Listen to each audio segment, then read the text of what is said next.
Recent టైమ్స్లో ticket hike అనేది చాలా నార్మల్ అయిపోయింది. ఏ పెద్ద హీరో సినిమా రిలీజ్ అయినా, అది బిగ్ బడ్జెట్ మూవీ అయినా అవ్వకపోయినా టికెట్ హైక్ అయితే ఇచ్చేస్తున్నారు. ఆ మూవీ బిగ్ బడ్జెట్ మూవీ అయినా సరే అసలు మనం టికెట్ హైక్ అనేది ఎందుకు ఇవ్వాలి? అసలు ఇదంతా జక్కన వల్ల స్టార్ట్ అయింది. ఆయన బాహుబలితో స్టార్ట్ చేశారు టికెట్ హైక్ అని. అది ఇప్పుడు ఎలా అయిపోయిందంటే ఒక ఆచారంలాగా అయిపోయింది. వేరే ఇండస్ట్రీస్లో కూడా హై బడ్జెట్ మూవీస్ చేస్తున్నారు కదా, మరి వాళ్ళ ఇండస్ట్రీ వాళ్ళు టికెట్ రేట్ ఎందుకు పెంచడం లేదు? ఓన్లీ తెలుగులోనే ఎందుకు టికెట్ రేట్ పెంచుతున్నారు? అసలు మూవీకి అంత బడ్జెట్ ఎందుకు అవుతుంది? టికెట్ రేట్లు అంత ఉన్నా సరే మనం థియేటర్స్కి ఎందుకు వెళ్తున్నాము? మన తెలుగు ఫిల్మ్స్ యాడ్ చేయడం వల్ల ఫారెన్లో ఓటీటీ ప్రైజులు కూడా పెంచుతున్నారా? ఇలాంటి ఎన్నో విషయాల్ని మనం ఈ వీడియోలో కవర్ చేద్దాం. మీరు కానీ మన ఛానల్ని ఫస్ట్ టైం విజిట్ చేస్తుంటే ఛానల్లో కంటెంట్ని ఒకసారి చెక్ చేయండి. మీకు కంటెంట్ నచ్చితేనే సబ్స్క్రైబ్ చేసుకోండి. ఇంకా లేట్ ఎందుకు, let's go into the video. Ticket రేట్స్ని ఎందుకు పెంచుతున్నారని మనం తెలుసుకోవాలంటే మనం దాన్ని 4 కేటగిరీస్గా డివైడ్ చేసి తెలుసుకుందాం. Number 1, heroes and director remuneration. For suppose ఇప్పుడు సినిమా బడ్జెట్ 300 crores అనుకుందాం. అందులో 100 crores వరకు రెమ్యూరేషన్గా వెళ్ళిపోతున్నాయి. మిగిలిన 200 crores వాళ్ళు మూవీ తీయాలంటే చాలా ఇబ్బంది పడుతున్నారు. ఇప్పుడు మన తెలుగు ఇండస్ట్రీలో top heroes average remuneration 80 crores. వాళ్ళు హాఫ్ ఆఫ్ ద మూవీ బడ్జెట్ని అయితే తినేస్తున్నారు. ఇలా హాఫ్ ఆఫ్ ద బడ్జెట్ అనేది రెమ్యూరేషన్కి వెళ్ళిపోతే మిగిలిన అమౌంట్లో వాళ్ళు సినిమా తీయాలంటే అది చాలా కష్టం. అసలు నాకు అర్థం కాదు, హీరోస్కి అంతంత రెమ్యూరేషన్ ఎందుకు? జస్ట్ వాళ్ళు యాక్టింగ్ చేస్తున్నారు అంతే కదా. యాక్షన్ సీక్వెన్సెస్లు, ఫైట్లు అంతా డూపులను పెట్టాక చేపిస్తున్నారు. వాళ్ళు ఏమన్నా టామ్ క్రూజ్ లాగా రియల్గా ఓన్ స్టంట్ చేస్తున్నారా? వాళ్ళ లైఫ్ రిస్క్లో పెట్టి ఏ స్టంట్ అయితే చేయరు కదా, మరి వాళ్ళకి అంతంత రెమ్యూరేషన్ ఎందుకు? అదేంది బ్రో అలా అంటావు? పక్క ఇండస్ట్రీ వాళ్ళు కూడా అంత డబ్బులు ఛార్జ్ చేస్తున్నారు కదా, ఓన్లీ మన ఇండస్ట్రీ హీరోసే అంత డబ్బులు ఛార్జ్ చేయట్లేదు కదా, మరి మన ఇండస్ట్రీ హీరోస్ని ఎందుకు అంటున్నాం అంటారా? పక్క ఇండస్ట్రీలో వాళ్ళు ఎప్పుడు ఇట్లా మన మీద రొత్తలేదు భయ్య, టికెట్ ప్రైస్ చేసి మా సినిమా బడ్జెట్ అంతా మీరే రికవర్ చేయాలని చెప్పి వాళ్ళు ఎంత మనకి ఇబ్బంది లేదు. ఎందుకంటే వాళ్ళు ఎంత రెమ్యూరేషన్ ఇచ్చుకున్నా టికెట్ ప్రైస్ అనేది అలా స్టేబుల్గానే ఉంటుంది. వాళ్ళు ఎప్పుడు కానీ ముందరకు వచ్చి మేము హీరోకి ఇంత రెమ్యూరేషన్ ఇచ్చాము, మా బడ్జెట్ ఇంత అయిపోయింది కాబట్టి మేము ఇట్లా టికెట్ ప్రైస్ కావాలి మాకు అని అయితే ఎప్పుడు వాళ్ళు గవర్నమెంట్ దగ్గరికి అయితే వెళ్ళి అడగలేదు. మన తెలుగు ఇండస్ట్రీలో మాత్రం ఇలా జరుగుతుంది. బడ్జెట్ పెరగడానికి one of the main reason ఇదే భయ్య, director and hero remuneration. Number 2, grand VFX visuals. మన ప్రొడ్యూసర్స్ మూవీ బాగా రావాలని చెప్పి విఎఫ్ఎక్స్ మీద చాలా అమౌంట్ అయితే ఇన్వెస్ట్ చేస్తున్నారు. అదేంది భయ్య, వేరే ఇండస్ట్రీ వాళ్ళు కూడా విఎఫ్ఎక్స్ పెడుతున్నారు కదా, కానీ మనకెందుకు ఎంత బడ్జెట్ అవుతుంది అంటారా?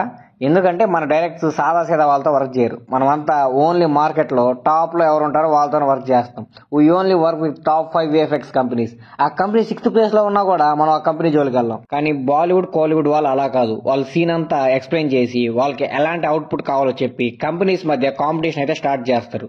ఎవరు లో ప్రైస్ చెప్తే వాళ్ళని అప్రోచ్ అవుతారు. ఎందుకంటే వాళ్ళకి తెలుసు విఎఫ్ఎక్స్ కంపెనీ నుంచి వాళ్ళకి కావాల్సిన అవుట్పుట్ని లో ప్రైస్లో ఎలా తెప్పించుకోవాలో వాళ్ళకి బాగా తెలుసు. కానీ మన వాళ్ళు అలా కాదు, మనీ ఎంతైనా పర్లేదు తీసుకోండి, మేము అడిగిన అవుట్పుట్ ఇచ్చేయండి, బడ్జెట్ ఎక్కువైనా పర్లేదు, మేము టికెట్ హైక్స్ అని చెప్పి ఆడియన్స్ మీద వేసేస్తాం అని వాళ్ళ ధీమా. అంతే. ఇది ఒక్కటే కాదు, ఇంకో రీజన్ కూడా ఉంది విఎఫ్ఎక్స్ కి అంతమంది ఎందుకు పెడుతున్నారని. అదేంటంటే మన తెలుగు ఇండస్ట్రీలో ఉన్న టెక్నీషియన్స్ కి ఏ వర్క్ కి ఎంత పే చేయాలో తెలియదు. ఫర్ ఎగ్జాంపుల్, మీరు ఒక కంపెనీ దగ్గరకు వెళ్ళి మీకు కావాల్సిన చెప్పారు అంటే వాళ్ళు ఒక ప్రైస్ చెప్తారు. మీకు ఆ వర్క్ కి ఎంత ప్రైస్ ఇవ్వాలో తెలియకపోతే వాళ్ళు చెప్పిన ప్రైస్ హైయాలో అనేది మీకు ఏమి అర్థం కాదు. వాళ్ళు ఎంత చెప్పినా సరే ఓకే అని ఒప్పేసుకుంటారు. ఈ రీజన్ వల్ల వాళ్ళకి తెలియకుండానే హై ఎక్స్పెన్సివ్ విఎఫ్ఎక్స్ కంపెనీస్ కి సైన్ చేస్తున్నారు.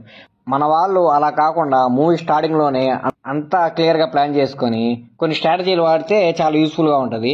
ఎలాంటి స్ట్రాటజీలు అంటే లైక్ మోడల్ స్కేలింగ్ కానీ, లేకపోతే కాస్ట్ కటింగ్ కానీ, ఇలా అనమాట. మోడల్ స్కేలింగ్ అంటే ఏంది భయ్యా అంటారా? చెప్తానేనండి. ఇప్పుడు మనం ఒక మహాభారతం ఫైట్ సీక్వెన్స్ అయితే చేస్తాం అనమాట.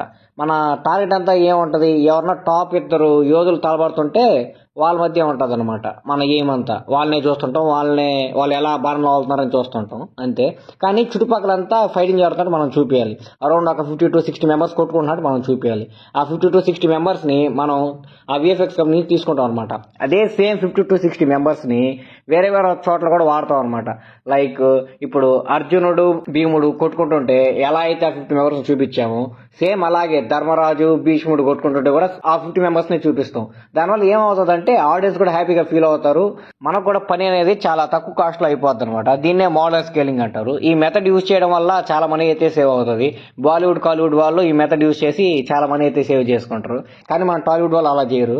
ఎందుకంటే తెలిసిందే కదా, మనకు టికెట్ హైక్ అనేది ఉంది. సో మనకి ఇబ్బంది లేదు. 50 మంది కావాలి, 50 మంది కావాలి, 100 మందిని పెట్టే ఇబ్బంది లేదు. ఎందుకంటే మేము చూసుకుంటాం, మాకు టికెట్ హైక్ ఉంది, అదొక ధీమా వాళ్ళకి. ఒకసారి మన మూవీ బడ్జెట్ చెప్తాను చూసుకోండి. టాలీవుడ్ బాలీవుడ్ తో కంపేర్ చేసి చెప్తాను.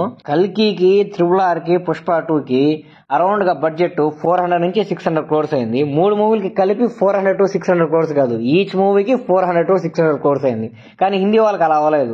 బ్రహ్మాస్త్రాకి 200 to 400 crores అయింది, పతాన్కి 200 to 400 crores అయింది, టైగర్ 3 కూడా 200 to 400 crores అయింది. సేమ్ అట్లాగే కాలీవుడ్ వాళ్ళకి కూడా అంతే. ఇండియన్ 2 కానీ 2.0 కానీ పొన్నియిన్ సెల్వం కానీ మనలాగా హై బడ్జెట్ అయితే అవ్వలేదు. వాళ్ళు ఆల్మోస్ట్ ఏ మూవీ అయినా సరే 400 నుంచి ఫైనల్ ఆఫ్ కంప్లీట్ చేసేద్దామని చూస్తారు. కానీ మన వాళ్ళు అలా కాదు, 600-700 వరకు వెళ్తారు. అదర్ ఇండస్ట్రీస్ తో కంపేర్ చేస్తే మనం చాలా అమౌంట్ అయితే VFX మీద ఇన్వెస్ట్ చేస్తున్నాము. ఇది అనేది బడ్జెట్ మీద చాలా ఎఫెక్ట్ అయితే చూపిస్తుంది. Number 3, delay in shooting. అనుకున్న షెడ్యూల్లో కానీ మూవీ ఫినిష్ అవ్వకపోతే మూవీ బడ్జెట్ అలా పెరుగుతూ ఉంటది. ఎందుకంటే ప్రొడ్యూసర్స్ కి వాళ్ళు తెచ్చుకున్న అమౌంట్ కి ఇంట్రెస్ట్ కూడా అలాగే పెరుగుతూ ఉంటది కాబట్టి. అయినా వాళ్ళకి ఏం భయం లేదు, మనం ఉన్నాగా, వాళ్ళ అప్పులు కూడా మనమే కదా కట్టేది. ఫర్ ఎగ్జాంపుల్ పవన్ కళ్యాణ్ లాంటి హీరోతో ఒక మూవీ అయితే ఒప్పుకుంటారు అంటే ఆ మూవీ ఎప్పుడు కంప్లీట్ అవుతుందో వాళ్ళకు కూడా తెలియదు, పవన్ కళ్యాణ్ గారికి కూడా తెలియదు. ఆ మూవీ కంప్లీట్ అయ్యే లోపల ఆ మూవీ బడ్జెట్ ఎంత పెరిగిపోతుందో తెలియదు. మొన్నే చూసాం కదా హరిహర వీరమలకి ఏమైందో, అలా మూవీ బడ్జెట్ పెరిగిపోయింది అది చాలా ఇయర్స్ చేయడం వల్ల. దానివల్ల మనకు ప్రీమియర్స్ ప్రైస్ ఎంత ఉందో చూసారు, అసలు 1200 వేసారు ప్రీమియర్స్ ప్రైస్ మనకైతే. అండ్ ఆ మూవీకి కూడా ఫుల్ హైక్స్ ఇచ్చారు, టికెట్ హైక్స్ అయితే. ఇలా ప్రాజెక్ట్ కి గ్యాప్ రావడం వల్ల డైరెక్టర్స్ కి ఏమవుతుందంటే వాళ్ళు ఏం తీయాలనుకుంటున్నారు ఆ కంటెంట్ అయితే కరెక్ట్ గా డెలివర్ చేయలేకపోతారు. వాళ్ళు కరెక్ట్ గా డెలివర్ చేసినా సరే వాళ్ళ మీద వాళ్ళకే డౌట్ వచ్చేస్తుంది.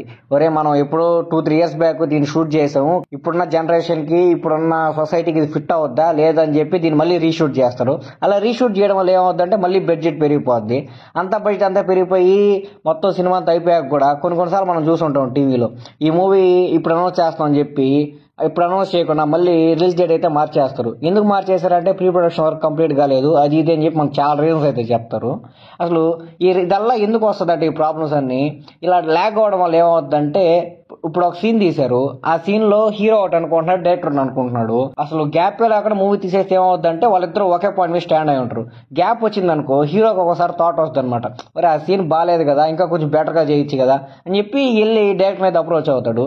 డైరెక్టర్ లేదు సార్ ఇది బాగానే ఉందంటే కూడా ఒప్పుకోడు, నాకు ఎయిటింగ్ లో అది చేయి ఇది చేయనా ఏదేదో అడుగుతాడు. పొరపాటున కానీ డైరెక్టర్ ఒప్పుకోలేదంటే ఇంకా సినిమా రిలీజ్ ఆపేయడం ఏదో ఒకటి అయితే గొడవలు అయితే చేస్తారు. ఈ తలకలెప్పంతా ఎందుకురా నాయన అని చెప్పి ప్రొడ్యూసర్ కాంప్రమైజ్ అయిపోయి దానికి ఎంత బడ్జెట్ అవుద్దో ఏమో చెప్పండి రా బాబు, నేను మనీ అరేంజ్ చేసుకుంటాను, దానికి రీషూట్ చేయాలంటే రీషూట్ చేయండి, లేకపోతే ఇంకేమైనా ఎడిటింగ్ చేయాలంటే చేయండి, VFX ఏమైనా పెట్టాలంటే పెట్టేయండి బాబు అని చెప్పి ఇంకా సైలెంట్ అయిపోతాడు అనమాట. ఇలా డిలేస్ అవడం వల్ల కూడా బడ్జెట్ మీద అయితే చాలా మనీ అయితే పడిపోద్ది. అది తెలియకుండానే పడిపోద్ది ఎలా పడుతున్నాను కూడా, కానీ ఇది కూడా అయితే చాలా ఎఫెక్ట్ అయితే ఇస్తుంది. నెంబర్ 4, TFI బానిసత్వం.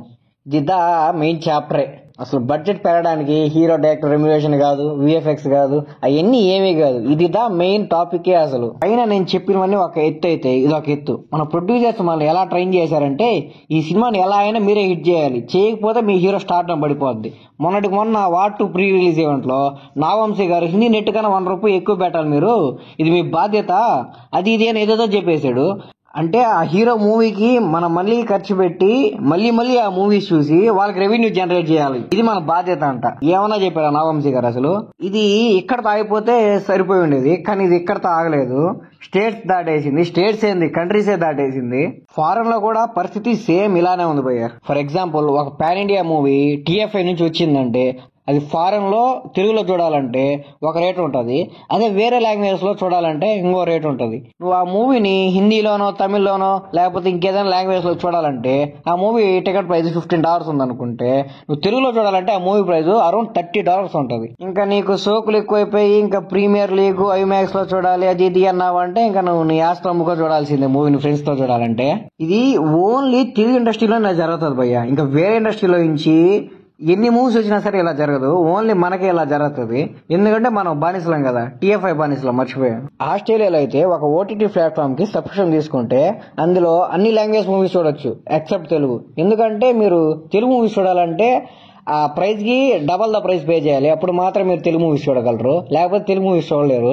ఎందుకంటే మన పిచ్చి ఎలా ఉందో ఫారెన్ కూడా అర్థమైపోయింది. ఎందుకంటే మనం ఏమైనా కామ్గా ఉంటామా, మన తెలుగు మూవీ రిలీజ్ అయిందంటే ఎగేసుకొని థియేటర్ పోయి ఆడ గుమ్మడికాయలు చేయడం, ఆడ దిష్టి తీయడం, ఆడ టెంకాయలు కొట్టడం, ఆడ పాలాభిషేకాలు చేయడం. ఫారినర్స్ కి మనం అంత పిచ్చోలా కనపడతాం అలా సెలబ్రేషన్ చేస్తుంటే. మనకు బాగానే ఉంటది, కానీ చూసే వాళ్ళకి ఎలా ఉంటదంటే మనల్ని వాళ్ళు కూడా గ్రాంటెడ్ గా తీసుకుంటారు. మళ్ళీ మన ప్రొడ్యూసర్స్ గ్రాంటెడ్ గా తీసుకొని, మన డైరెక్టర్స్ గ్రాంటెడ్ గా తీసుకొని, మన హీరోస్ గ్రాంటెడ్ గా తీసుకొని, లాస్ట్ కి ఎక్కడో పరా దేశానికి వెళ్ళి ఏదో బతుకు కోసం బతుకుతుంటే వాళ్ళు కూడా మనం గ్రాంటెడ్ గా తీసుకుంటే ఇంకా మనం ఇంకా ఎలా ఉండాలి, ఎలా జీవించాలి అసలు? ఇదంతా ఒక ఎత్తేరా నాయన అనుకుంటే బయట ఇండస్ట్రీ నుంచి కూడా హీరో హీరోయిన్స్ వచ్చి మనల్ని గ్రాంటెడ్ గా తీసుకుంటున్నారు. ఎలా గ్రాంటెడ్ గా తీసుకుంటున్నారంటే వాళ్ళు బయట నుంచి వచ్చి టీఎఫ్ఐ లాంటి ఆడియన్స్ నేను ఇంకా ఎక్కడా చూడలేదంటారు. మనం ఏదో పొడిచి వాళ్ళకి ఏదో 100,000 కోట్ల సినిమా ఇచ్చేసినట్టు ఏం ఉండదు ఆడ. జస్ట్ మనకు తెలుసు, వాళ్ళకు కూడా తెలుసు మన బానిసలము వీళ్ళు గొర్రెబెట్టలు. మనం ఏమన్నా చెప్పామంటే చాలు ఎగేసుకొని సినిమాకి వెళ్ళిపోయి చూసేస్తారు.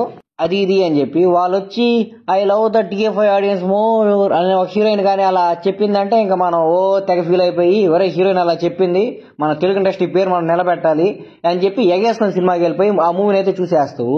ఎవడి ఇండస్ట్రీ ఎవడి పేరు మనం ఎందుకు నిలబెట్టాలి అసలు? మూవీస్ బాగుంటే చూసి అభిమానిస్తాం, అంతేగాని వాళ్ళు ఏదో పొగిడారని చెప్పి ఇదేమన్నా మన ఇంటి పేరా ఏమన్నా పేరా మనం నిలబెట్టడానికి?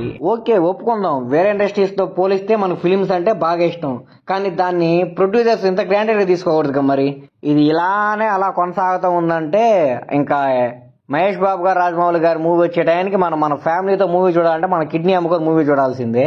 ఎందుకంటే ప్రొడ్యూసర్స్ మనల్ని ఎంత గ్రాంటెడ్ గా తీసుకుంటున్నారు. ఈ టికెట్ హైక్స్ అనేది ఎప్పుడు తగ్గుతాదో ఎప్పుడు ఆపేస్తారో నాకైతే ఏం అర్థం కావట్లేదు.